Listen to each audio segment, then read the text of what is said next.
After the world-altering year of 2020, critics and audiences and studio heads alike are navigating 2021 with its evolving distribution models and industry standards. So far, streaming continues to deliver the goods straight to the people, while theaters have now reopened in earnest and are delivering some big hits. Netflix is becoming the country's biggest source of laughter after a long week at work, but it can be hard to find exactly what you're in the mood for when you log on to the service. So in this video, we're gonna tell you about top 10 comedy movies in 2021. The video is gonna be amazing, so make sure you stick till the end. Before starting the video, be sure to smash that like button and subscribe to never miss out on any of our videos. Number 10. The Lovebirds.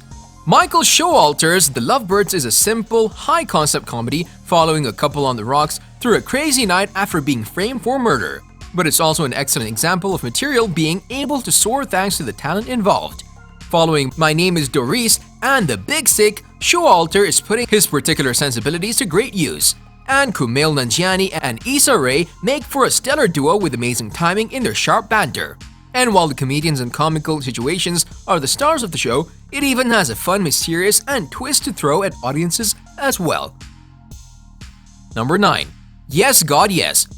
Yes God Yes is the rare teen sex dramedy that is written, directed, and acted to be as true to life as possible. Written and directed by Karen Maine, Yes God Yes serves as her feature-length directorial debut, after helming the short of the same name on which this movie is based. Another of Maine's short films, Obvious Child, was previously turned into the 2014 movie starring Jenny Slate. Yes God Yes is an achingly honest and entertaining as hell journey through one teen's burgeoning sexuality and personal reckoning with Catholicism. Yes God Yes follows Midwest teenager Alice Natalia Dyer living in the early 2000s and struggling with her sexual desires, especially as they conflict with strict rules on sex within her Catholic community. Number 8. The Wrong Missy.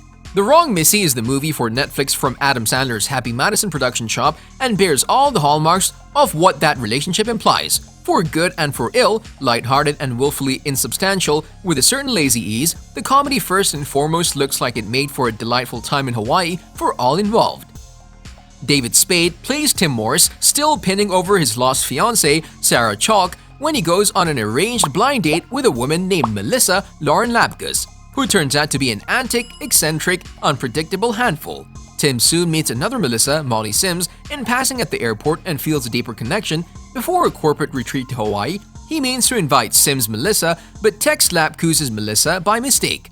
By the time he realizes the mix-up, it's too late, but as the Melissa he got, who goes by Missy, tears her way through one mortifying, unsettling interaction with after another, Tim begins to actually like her.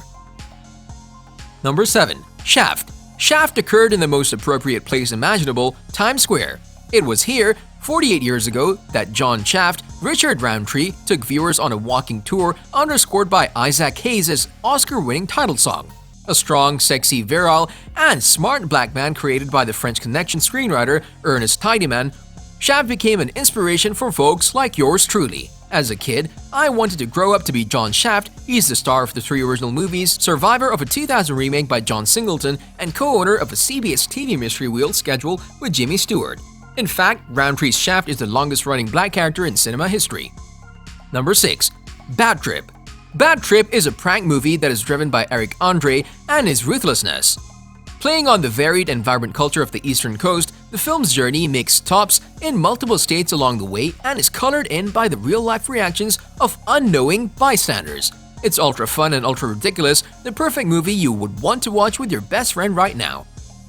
The adult humor and mild nudity were well-earned and truly aided in establishing the mindset of each character. The film's 5th cast member, lovingly named Bad Bitch by Trina, helps drive the storyline forward. Painted in Pepto-Bismol pink and sporting a tacky window decal, Bad Bitch rolls onto the scene early on and creates enough drama to last the length of the film. Number 5. Always Be My Maybe. Ollie Wong is a comedian who even has her own comedy special on Netflix. Randall Park is also a pretty well-known comedian, especially among Asian audiences.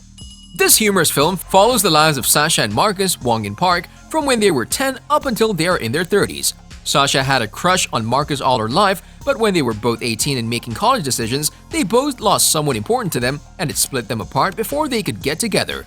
Fast forward 16 years and Sasha is now a famous celebrity chef who's opening up restaurants all over the US. Marcus still plays in the band he was in when he was 18 and lives in their same hometown. Number 4. Hunt for the Wilderpeople. Taika Waititi's Hunt for the Wilderpeople shouldn't work. It's the kind of project that's difficult to describe without making it sound cliched and sentimental. It's another coming-of-age tale, this one of a troubled teenager finding his place in the world deep in the mountains with a man who never thought he'd be a father figure.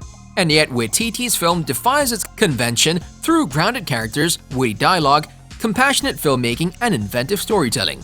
Hunt for the Wilderpeople is consistently clever and even moving. It's proof that we'll keep listening to the familiar stories if they're this well told. Teenager Ricky, Julian Dennison, is introduced as a real bad egg. He's been shuttled around foster homes, getting in trouble for random juvenile things like loitering and graffiti. His officer, Paula, Rachel House, takes No Child Left Behind as a threat, not a comfort, focusing on Ricky like a problem that needs to be solved. Number 3. Crazy Stupid Love. Crazy Stupid Love is a sweet romantic comedy about good-hearted people. Imagine that. No snark, no raunch, it has a lot of cynicism, but that's employed only to be corrected. Nobody here wishes anybody ill, and the movie comes out foursquare in favor of marriage. Yes, the characters commit adultery, but they learn to their relief they were mistaken. Much of the movie's appeal is generated by the actors. Steve Carell has been growing on me, Emma Stone is a sweetheart, Julianne Moore's character seems cold and distant, but that's a stage she's going through. A teenage couple are cutie pies. Marissa Tomei enters the movie as a tornado of warm, comic energy.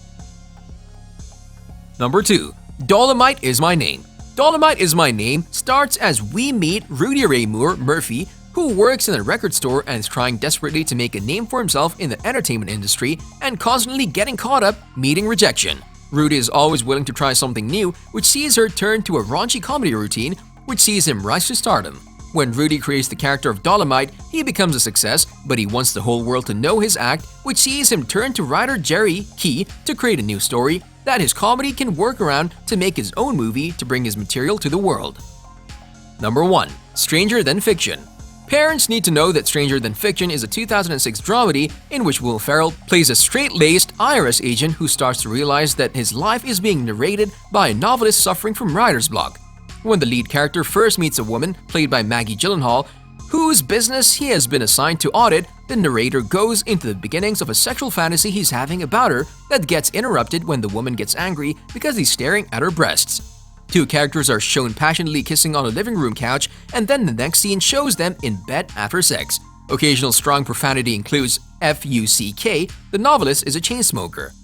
She's also obsessed with death. Her novels always end with the characters dying, and she's shown researching suicide by standing on the ledge of a tall building and imagining herself driving off a bridge to avoid hitting a boy on a bicycle. A character is shown getting hit by a bus and is presumed dead. Overall, the movie explores the idea of living life to the fullest and not putting off the activities you've always wanted to try. Let us know your opinion in the comment section below. This was all for today. Hope you liked the video. Don't forget to subscribe to our YouTube channel, hit the bell icon for more updates and notifications. Stay safe, and we'll be back soon with another video.